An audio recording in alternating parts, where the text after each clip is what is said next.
This place is kind of a rare thing that, I mean, I've been in the business long enough to know how rare it is. It came about as a result of being in different bands while simultaneously working with a lot of different artists. So I would help people finish songs within a collective.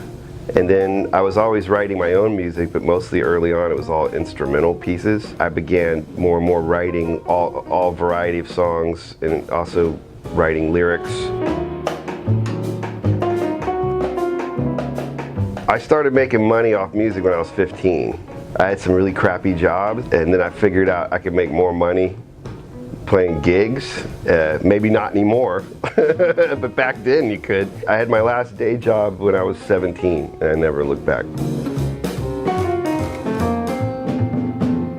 My brother and I were both, big music fans. We had a pretty interesting background because my father was in the military, so we moved a lot. And back then, on military bases, they had all their own stores. In some cases, they'd have places where you could go in and you could rent records. And also the bars for the officers' clubs, you kids could go in there. So I could be in the bar with my dad and be listening to the jukebox, which would have all kinds of music, because the military, if nothing else, is very diverse. As a result of all of that, by the time I was in second grade, my brother and I were collecting records. I was never really settled on one thing. It was all kinds of music. I was in a band out of Dallas in the late 90s called MC 900 Foot Jesus. And I graduated from college with a literature degree, which I've never used, and immediately walked onto a tour bus. And we were, it was a huge band. It was like 11 people in the band. But we were on American Records. It was Rick Rubin's label. And we were on a tour bus. And it was the first time I was like, wow, I'm successful, I'm a rock star or whatever. It was fun. To me, it really depends on what the project is. If I'm working with another artist or for another artist or for an artist through a company, I very much defer to whatever the situation is, and I'll change my approach to how I write depending on what that is. I tend to hold back a lot until I really see what's going on and what's comfortable. It's different with everybody I work with. And it has in different ways in different times. I mean, for example, in the 70s with like music of artists like Stevie Wonder, the kinds of harmonies and song forms, Quincy Jones, even like the way he was putting together the Michael Jackson records, the way he did arrangements even with electronic instruments were completely informed by his experience as an arranger for jazz big band. Jazz is reinforming that style of writing again, and I know it is because I get asked by people when I write with them, hey, put some jazz chords in this.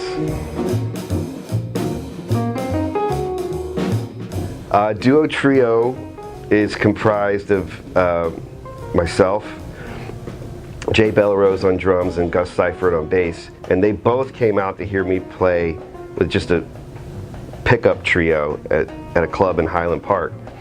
And I was sitting on the bandstand at one point, looking out, and Jay and Gus were sharing a drink, having a drink together. And I just had this light bulb just came on. I was like, oh, the three of us should get together and play jazz. And so literally the next day I texted both of them, and they both answered immediately yes. So it happened pretty organically. I mean, probably the piano, but it changes. There's a lot of synthesizers I love, but recently I've been using the Virus like T12, they're really cool. I love like wavetables, old wavetables like PPGs. But ultimately, if it really came down to it, there's only one piece of gear I could have, it would be a piano. Duke Ellington. To me, hero of heroes. I think Duke Ellington is the greatest American artist, probably of any genre. Definitely the most influential to me in every way. Like what he stood for, even as much as the music, just as a cultural icon. To be able to like sit down and like do a piece of music with Duke Ellington would be pretty special. It's a a long list. I'm in what's, I guess, sort of being referred to as the Atlantic Records house band. We're currently doing sessions, we're writing a record, we're also working with other artists on the label. It's sort of a writing, production, working, it's all sort of encompassed in one thing. A good friend of mine is Peter Farley, a filmmaker, and we work on a lot of projects together. We're writing a musical together right now. But lately, in the past 6 months, I've mostly been writing songs with a variety of artists. I went to London and wrote with several people, some umbrellaed under the Atlantic fold and some umbrellaed under Big Deal. And then also the duo trio is really gearing up.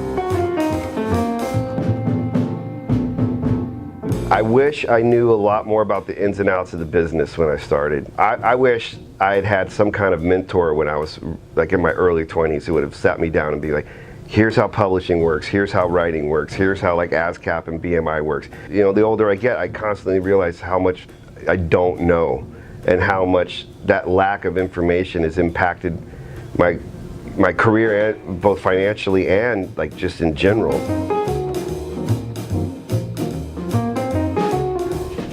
Definitely pay attention to the business side of things, and don't look at it as something distasteful or onerous. Like, look at it as part of your artistry.